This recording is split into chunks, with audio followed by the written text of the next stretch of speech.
Back in the day, and I'm talking back when just about everything was two-lane roads, and even back before CBs became popular, truck drivers would use signals to send each other a message as they were going by. So a guy would be coming by you on the two-lane, you'd be almost face-to-face.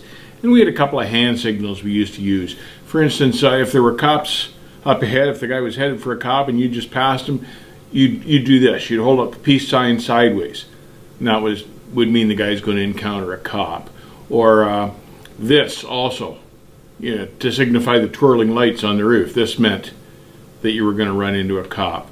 Or the other thing that we used to do, and they still do it today every once in a while, it's nice to see, is we'd blink the headlights at the guy coming at us and just flash him a couple of times. He'd know that something was up ahead. At night, it was pretty tough to signal for a cop, but often you'd say hi to the guy, and it was the Greyhound guys that actually started this. A guy would be coming at you at night, and you just turn on your left blinker and let it flash once or maybe twice and then shut it off, and that just said hi. So you would do the same back to him, just flash the front blinker once or twice. And if you weren't quick enough to get to your blinker arm, by the time he went by, you knew that he was looking behind himself there in the mirror, and you just flash your trailer lights, and that was kind of like waving and saying hi and going the other direction at the same time. Back in the day when you broke down, you'd wheel the truck over as far off the road as you could. You get out beside the truck and you do this. And somebody'd pull in to give you a hand. And often, if it was a truck, another truck coming along, he'd just pull in automatically. Because it was like that back then. Guys would check on one another, make sure everybody was okay. Everybody carried spare parts because you never knew when you were going to need a fan belt or something like that. There were no cell phones, and it could be miles to a phone booth. So often, you'd see a guy broke down on the road, he needed a fan belt. The motors were far more common for swapping parts out and stuff. So he'd wheel in, hand him a fan belt if he didn't have one. He'd buy you coffee at the next truck stop, and off you'd go. And of course, CBs made it a lot easier when you got further down the road. You could talk to the CB and send messages or call for help. And CBs became like a real plus in the 70s, and everybody used them. But you had to be careful because one of the first groups to get CB radios were the cops. So they would listen to everything you say. So if you saw a buddy going the other way and yell at him, say, hey, there's a bear about 2 miles behind me, oftentimes the bear would get mad because you'd revealed his position. He'd come and track you down and pull you over, maybe give you some sort of a ticket just for ratting him out, But CBs, boy, that was a big thing. And it's too bad because these days it's kind of just a radio for trash talk, and it's not much good for anything else. But back in the 70s and the 80s, everybody had big peaked up CBs, and you could communicate for miles and tell everybody where there was a wreck or where there was a cop. They were very handy. Anyway, the signs are pretty much gone these days from truck drivers. Hell, they hardly even communicate with each other anymore. Half of them don't listen to the CB, or better than half anymore. They're plugged into their iPhones or their iTunes or something. But it's been a loss to the trucking as I did it, as I enjoyed it. And I think that's a serious loss. But something that everybody did back in the day is if another truck was going by you, you'd make sure you had enough room out in front, you'd cleared your front, and then you'd flash him the lights so he knew he was safe to come back in. And everybody did that. Today, virtually nobody does that. And I think that's a sad thing.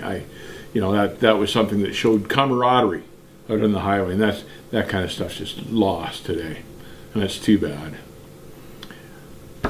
Thinking about the old days brings me to a story. I haven't told a story in a little while. The story of my friend Choke Chain Bart. And we called him Choke Chain because he was one of the last guys I knew to wear one of this style trucker wallet. It's hooked to your belt loop so he doesn't lose it, but he always had one. He even ran one up into the late 80s, one of these wallets, but he's famous for it. But Choke Chain was a real hard runner. Man, he'd go and go and go. And this is in the days before the logbooks, and he would just go till he dropped, then grab sleep for a couple hours wherever he wiped out, like wherever he was so beat he couldn't go any farther. And he would just find a spot, land, and pass out for a few hours, get up and go again. So we were pulling a lot of hanging meat back then. And a friend of mine and I were headed east, coming out of the prairies with hanging meat loads. And we're rolling along, and we see Bart's truck stopped in one of the little mom and pop truck stops, and thought, oh, well, we'll wheel in for a coffee. We haven't seen him for a while. We carved it in and went into the little truck stop looking for Bart. And Bart wasn't in there.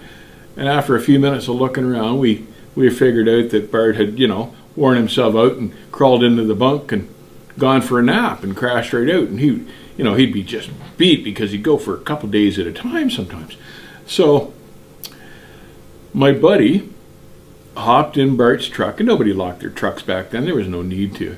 My buddy hopped in Bart's truck and turned it around in the parking lot. When we landed, it was facing east. He swung it around so it was facing west.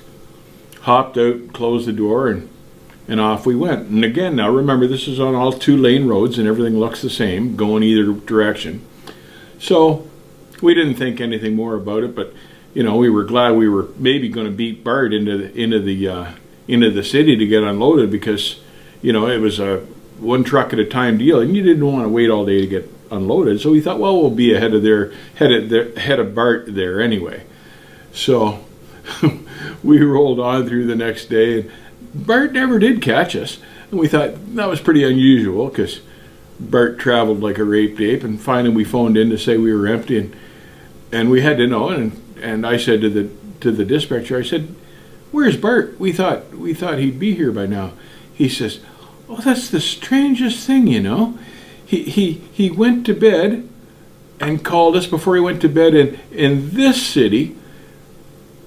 And the next day, about lunchtime, he phones us, and he's gone back east like 300 miles in the wrong direction before he realized he was going the wrong way, and then spun around. And he still doesn't know how he made that mistake, but he's way behind you still. He won't be there till tomorrow." And we never said a word. We just laughed, kept our mouths shut, never told Bart because he'd have thumped the hell out of both of us, and that was it. We were on our way.